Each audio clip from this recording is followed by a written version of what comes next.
Cricket match है India Pakistan का, जो मुझे वोट देगा अगर तो वो इंडिया का है, जो नहीं देगा वो पाकिस्तान का है। मोदी जी अपने इस नमूने को समझाओ आप। कांग्रेस नहीं बोलेगी। कांग्रेस कब बोलेगी? आप राहुल गांधी के खिलाफ कोई बात बोल दो, कांग्रेस पार्टी को ऐसा लगता है कि उनके मुंह पर कोई पत्थर फेंक कर मारा है अगर राहुल के खिलाफ कोई बोल दिए। मगर वो बीजेपी का शख्स कह रहा है इंडिया पाकिस्तान का क्रिकेट मैच। अरे ये लोकतंत्र है और भारत के संविधान के तहत चुनाव होना है। अगर चुनाव को कोई क्रिकेट मैच कहेगा तो बताओ किससे नफरत की जा रही है? किसको, किस समाज को निशाना बनाया जा रहा है? किसको जलील और रुस्वा करने की कोशिश की जा रही है? माने जो बीजेपी को वोट नहीं देगा, इंडिया पाकिस्तान का क्रिकेट मैच होगा। बताइए, कांग्रेस खामोश बैठी हुई है, आप देखते जाइए। अरे रोज आए दिन कोई ना कोई बीजेपी का नेता कुछ बयान देता है, मगर कांग्रेस में सन्नाटा है। आप इन चीजों पर गौर करिए, अपना एक एक वोट का सही इस्तेमाल करिए। मजलिस इत्तेहादुल मुस्लिमीन को आप अपना खिदमत करने का मौका अता फरमाइए। मजलिस राजस्थान में आई है तो इंशाअल्लाह ताला हमेशा यहां पर रहेगी। हम राजस्थान को छोड़कर जाने वाले नहीं हैं और हम आपको बता रहे हैं कि पार्लियामेंट में हमारे 2 MP हैं।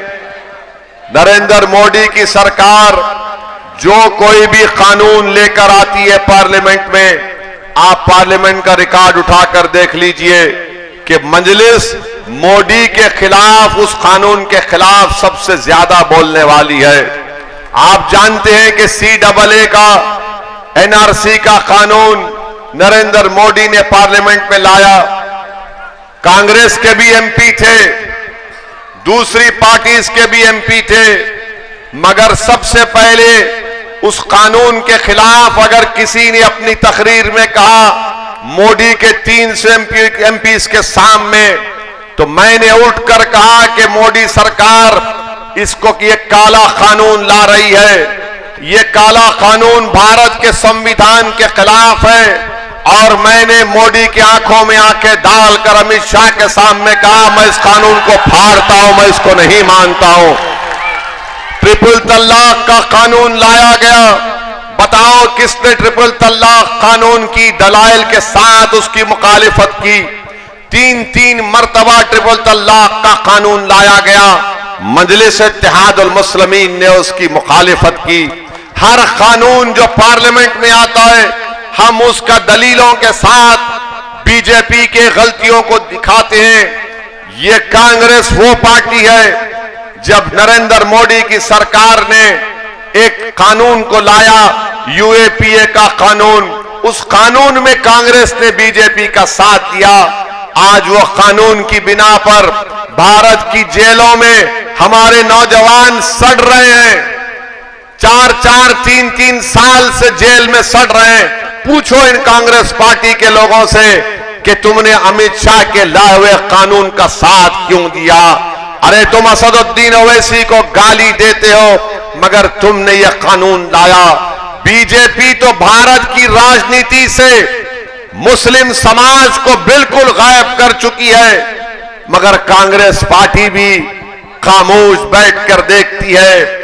आपके राजस्थान में तिजारा एक विधानसभा है, वहां का बीजेपी का एक उम्मीदवार कहता है कि क्रिकेट मैच है इंडिया पाकिस्तान का, जो मुझे वोट देगा अगर तो वो इंडिया का है, जो नहीं देगा वो पाकिस्तान का है।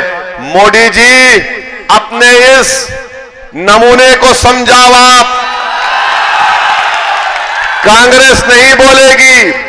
कांग्रेस कब बोलेगी? आप राहुल गांधी के खिलाफ कोई बात बोल दो, कांग्रेस पार्टी को ऐसा लगता है कि उनके मुंह पर कोई पत्थर फेंक कर मारा है अगर राहुल के खिलाफ कोई बोल दिए। मगर वो बीजेपी का शख्स कह रहा है इंडिया पाकिस्तान का क्रिकेट मैच। अरे ये लोकतंत्र है और भारत के संविधान के तहत चुनाव होना है। अगर चुनाव को कोई क्रिकेट मैच कहेगा तो बताओ किससे नफरत की जा रही है, किसको, किस समाज को निशाना बनाया जा रहा है, किसको जलील और रुस्वा करने की कोशिश की जा रही है।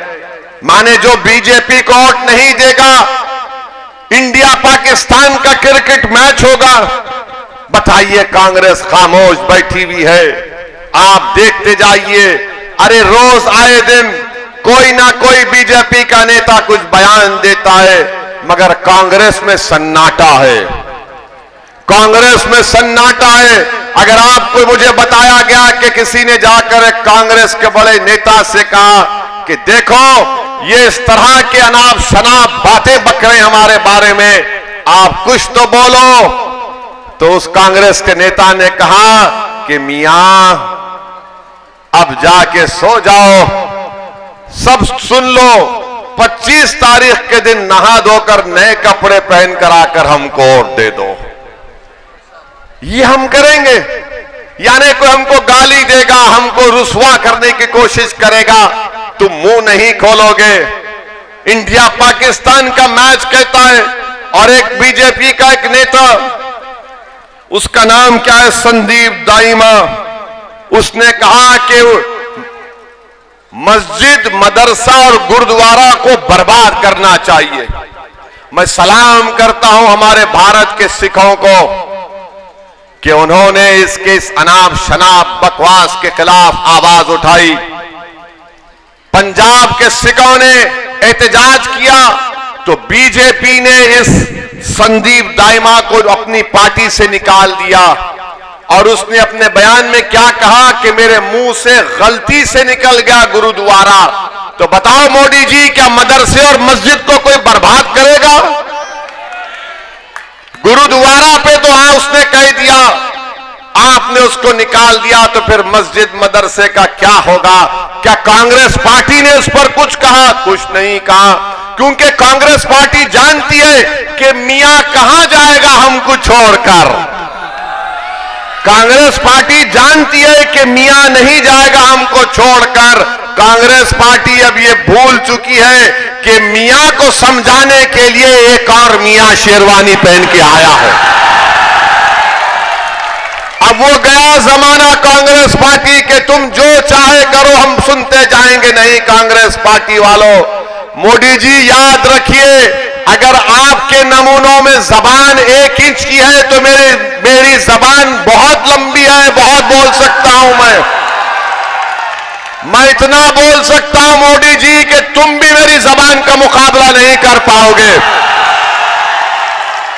चुनाव है तो चुनाव के अखलाक के दायरे में रहकर बातचीत करनी चाहिए, मगर बीजेपी के लोग बके जा रहे अनाप शनाप, और कांग्रेस के लोग सिर्फ राहुल गांधी पकड़ कुछ बोल दिए तो अचानक हरकत में आते हैं। अरे इंडिया पाकिस्तान का क्रिकेट मैच, मदरसा मस्जिद की कोई बात करता है? कुछ नहीं, मगर आपको सबक सीखना है, हमको सबक सीखना है, तमाम कमजोर तबकात को सबक सीखना है कि सिखों में अभी भी इज्जत और उनकी हमीयत बाकी है। सिख खड़ा हुआ और कहा कि कैसे तूने गुरुद्वारा का नाम लिया? कहां गए कांग्रेस के अल्पसंख्यक समाज के एमएलए, मुस्लिम एमएलए? मुंह नहीं खोलते। क्या तुमको इसलिए जिताया गया कि तुम अशोक गहलोत के पास, उसके पैरों के पास बैठकर उसकी चमचागिरी करो? बताइए आप, 9-9 जीत कर आए, ये अनमोल रतन है 9, कुछ काम के नहीं है, कुछ काम नहीं कर सकते।